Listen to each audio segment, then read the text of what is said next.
adik-adik, bagaimana kabarnya hari ini? Baik ya? Di masa pandemi seperti sekarang ini, tentunya kita tidak bisa belajar seperti biasanya ya. Yang biasanya kita di ruang kelas, sekarang kita harus belajar secara online dari rumah. Tapi kakak harap kalian semua tetap semangat ya, dan tetap stay at home.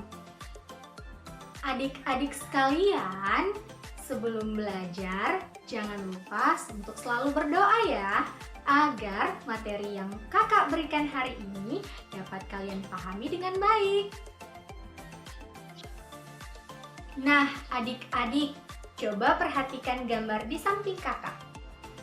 Gambar apakah itu? Ya, betul sekali.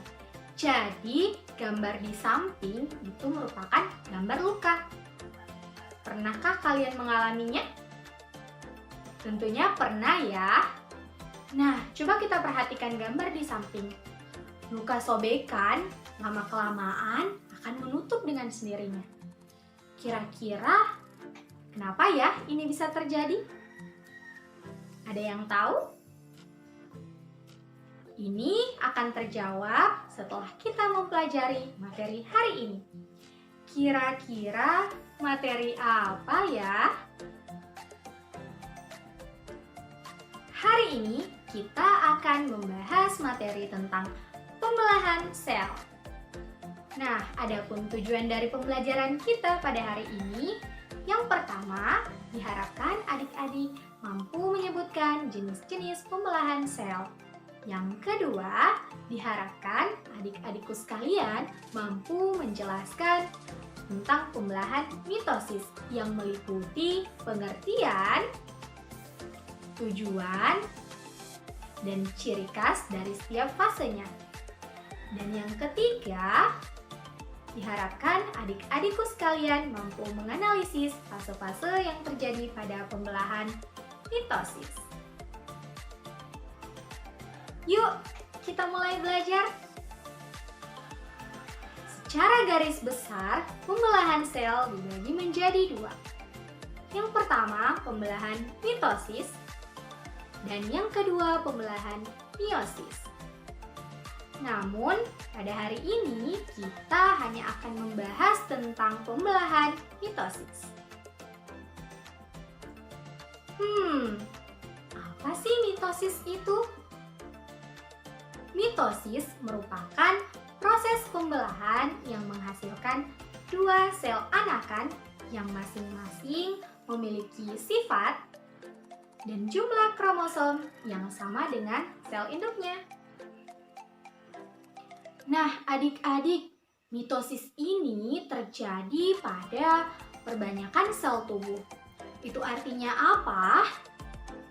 Mitosis ini bertujuan untuk proses pertumbuhan dan regenerasi pada luka kita. Nah, pertanyaan kakak di awal tadi sudah terjawab ya. Kenapa luka bisa menutup?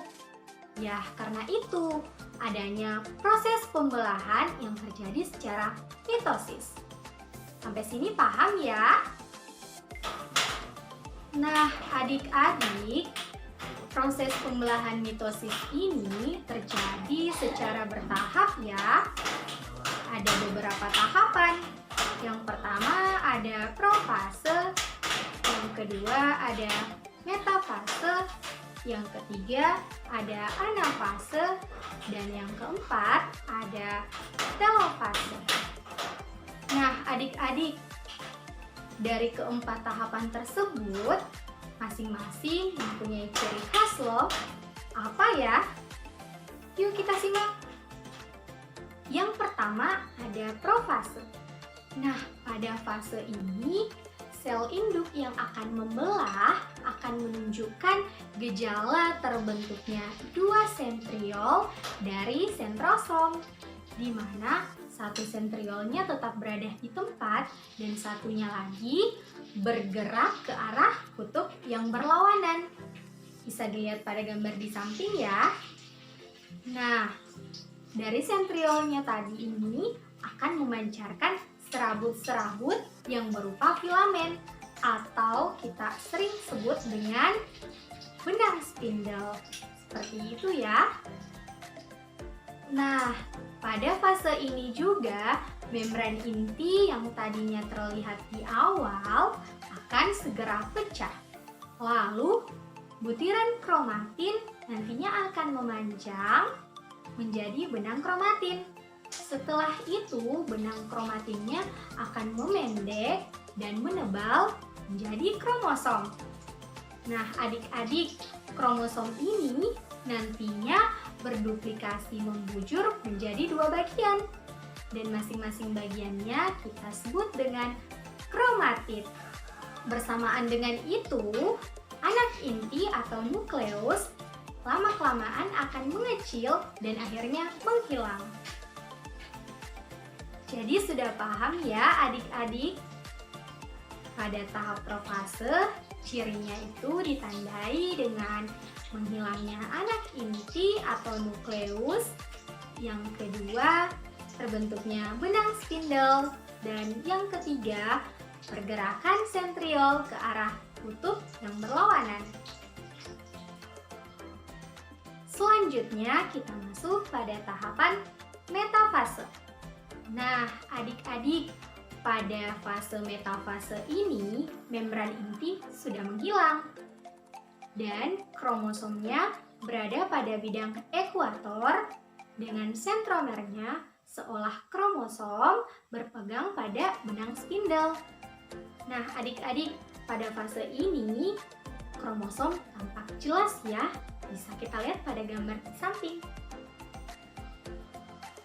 Jadi sudah paham ya ciri dari metafase? Ya, benar sekali.